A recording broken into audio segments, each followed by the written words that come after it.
Hey guys, and welcome to a new video. It's a Hack Galore once again, where I talk about the most recent things in TF2 trading and just the best unusual unboxes of the week. And sadly, I didn't manage to get this up on Sunday. I've had a lot of trouble with just how many unusual unboxes there have been, but also Source Filmmaker, I can't seem to render anything at a better quality than camera settings in the depth of field and motion blur settings, which is really quite frustrating because I want to get the best quality Hack Galores out that I can. But I noticed a few people in the comments last week said that it was hurting their eyes, the animations, because I think there were like two of the trees and stuff in the background, and it's just not that great. But I will honestly try and fix that for the next Hack Galore, and without further ado, let's get started. So this week Valve has actually done something quite different as far as unboxing goes. They've released a new key to the limited late summer crate, but they've actually mixed things up a bit as far as unusual unboxes go. I mentioned in the last video that I personally feel that they've really increased the unbox rate of unusuals, and they've even reintroduced the first in effect into this new crate. But there was one thing in particular that I noticed, and it was that these unusual Thirst Bloods have been getting unboxed, left, right, and centre. There are now, I think, over 300 unusual Thirst Bloods, and this update's been out for I think a week now, maybe a bit longer. But I can tell you that there have definitely been 11 confirmed Burning Flame versions, 13 confirmed Scorching, and 12 Sunbeams, and possibly more. These are just the ones that I've managed to find and that I know exist. So that in itself is just pretty crazy. I know for a fact that all the unusual Thirst Bloods that have been unboxed have come from this crate, so whether or not that means that they're going to retire this unusual entirely after this crate expires on the 13th of October, I don't know. But it's definitely an interesting move from Valve to do this, and I know that because of this there's been a lot of hype to the crate, and I'm sure they've made a lot of money from people buying the keys, so pretty clever. But I'm definitely curious to hear what you guys think about all this. This week has also brought us the Sunbeams Gibus and also the Sunbeams Towering Pillar of Shades. These were two unusuals that were awarded to two dudes that reported a glitch or bug. Essentially, they tricked TF2 into thinking a name tag was in fact a description tag, which made it so they could use 80 characters instead of 40. A pretty weak bug in my opinion. Like I know there's been other people that have reported bugs in the past, and I was even reading a Reddit thread that I got linked today. Someone basically was complaining that they reported a bug that they came up with where they could turn any item into an untradeable and uncraftable, which in some cases could be a huge deal. Like there are a lot of odds collectors and stuff, and in some cases it could hugely increase some of the prices of the items they actually do that on. But when reporting it, Valve removed the items he had in his backpack that were untradeable and ungiftable, and they said, oh no, this wouldn't have an effect on the economy and you won't be rewarded with an unusual. But obviously in this case, with the name tags and description tags, that doesn't seem like a big bug to me. It doesn't seem that economy damaging, so to speak. So definitely interesting stuff, and I'll link both the Reddit threads in the description. But yeah, the first ever Burning Flames Nun Hood was unboxed, and this was unboxed by a marked scammer, though it was sold to Parsec, who at the time was not marked, and it's only recently that Parsec himself has been found out for being an alternate account from a scammer, and he's the same person I mentioned a few weeks ago for buying the Burning Killer exclusive and then selling it to Blizzard for an insane amount. But now it's in a collector's backpack, this Burning Flames Nun Hood. Parsec actually sold it to a guy called Vu, who has the most expensive backpack in the game, and I don't think Vu can get in any real trouble because no one really knew Parsec was like a scammer at that time.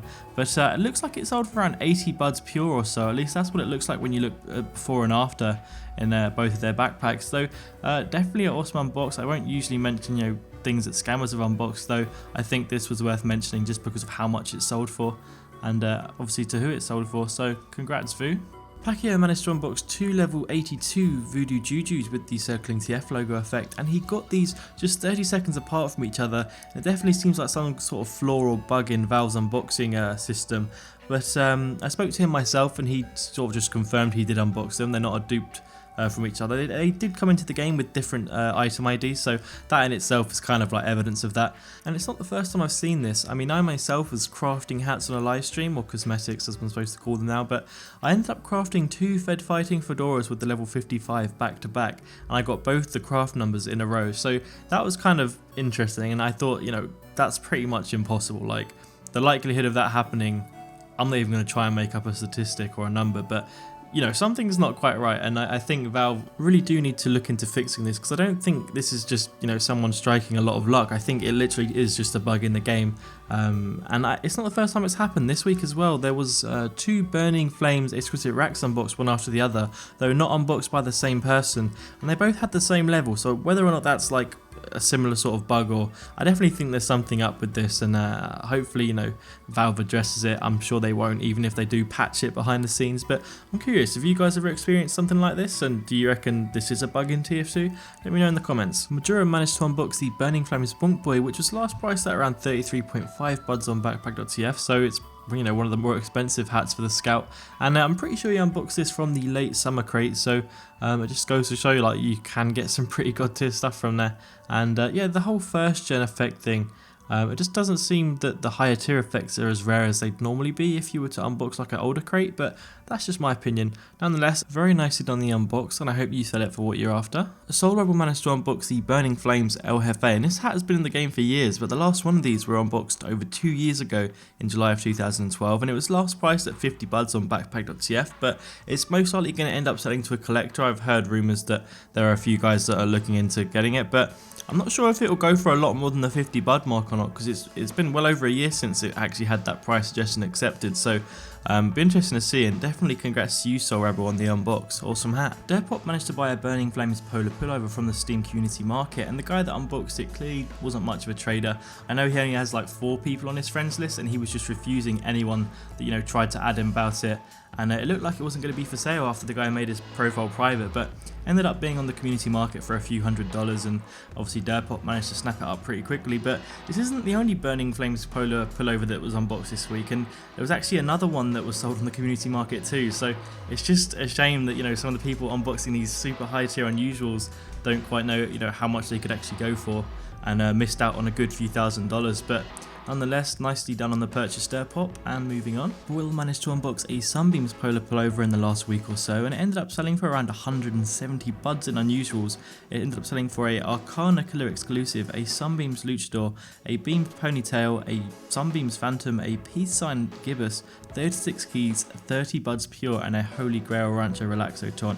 It was also recently priced on backpack.tf at around 150 buds after it sold once for $5,115 cash, and it also sold to someone for a golden pan, a green black hole viewfinder, a time warp polar pullover, and 27 buds pure. So definitely an immense unbox, and obviously a very, very good sale, so congrats, man.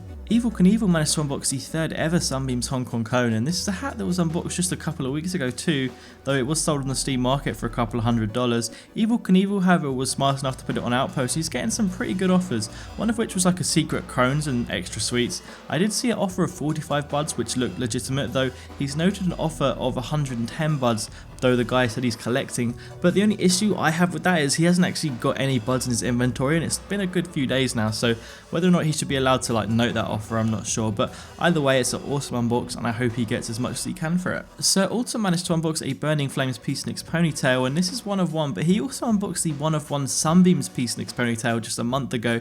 He ended up selling that for around 10 buds in cash, and I'm interested to see what this will go for, because obviously most people would say that Burning is higher tier than Sunbeams, though he actually admitted to unboxing a Burning Doctor's Sack prior to this, and he sold that for 64 keys, which allowed him to unbox further, and with those keys he got this. So it's just kind of crazy, like, you can unbox this many god tier effects in a row. Like, there's no nuts and bolts or circling effects, literally just burning like twice in a row. So he's definitely very lucky, and good luck on the sale, I guess. Alfred Niles managed to unbox a Burning Flames Brainiac for the Engineer, which is a misc, but it's one of the highest tier and most expensive hats for that class, and he ended up putting on Outpost for 32 buds, which is a big quick sell, and I don't know if he knew exactly how much he could get for it, though the fact he asked for 32 buds, that's kind of a specific amount, but I think perhaps maybe he just needed that many buds for something he was after. But nonetheless, Short Circuit managed to get it. An awesome like buy, like he's going to flip that for a lot of profit, and very nicely done on the unbox, Alfred. The very first Sunbeams Albrero for the demo was unboxed. I'm not exactly sure what this sold for because the guy's backpack went to private as soon as he traded it, but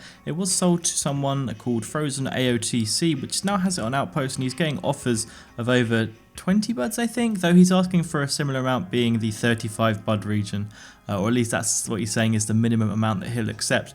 Nonetheless, an awesome hat, and that hat will always be stuck in my head since watching the bread update animation, and yeah, very nicely done in the unbox. Maurice managed to unbox the first ever Federal Casemaker with the Burning Flames effect, and he ended up selling it for a Ghost Team Captain, which is easily over 20 buds at the moment, so definitely a great unbox and great sale, though I always thought this hat was for the Spy just because of the style of it, though it is a single class unusual for the Soldier.